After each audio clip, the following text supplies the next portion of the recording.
একটা ছাত্র যদি এই বছর উদাহরণস্বরূপ বলতেছি ক্লাস 5-এ পড়ছে, সে ঠিকমতো পড়ালেখা করছে কিনা, সে পরবর্তী ক্লাসে ওঠার যোগ্য কিনা যদি সেইটা নির্বাচন করে না দেওয়া হয়, তাহলে শিক্ষার মান থাকবে না। এই জন্য পরীক্ষা পদ্ধতি এবং দ্বিতীয়বার পরীক্ষার সময় যে বাছাই করা হয়, কারণ অনেক ছেলে আসতে পারে না, অনেক আছে পড়ালেখা বাদ দেয়, পারিবারিক কারণে, আর্থিক কারণে, যে কোনো কারণে বাদ দেয়। কিন্তু মাদ্রাসার একটা নিয়মতান্ত্রিক আছে, কয়জন ভর্তি হইল কয়জন না, কাদেরকে ই করবে শিক্ষা।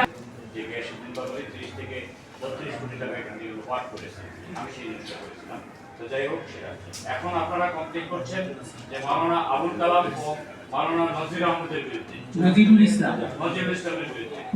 উনি কি আগে থেকে ছিল ওই মাদ্রাসায় নাকি নতুন করে আসছে, এটা হলো এক প্রশ্ন। আর দ্বিতীয় প্রশ্ন, এখানে আমার মনে হয় আপনাদের একটা দিনী প্রতিষ্ঠান, আগে যা গেছে গেছে, এখন তো রাজনৈতিক কোনো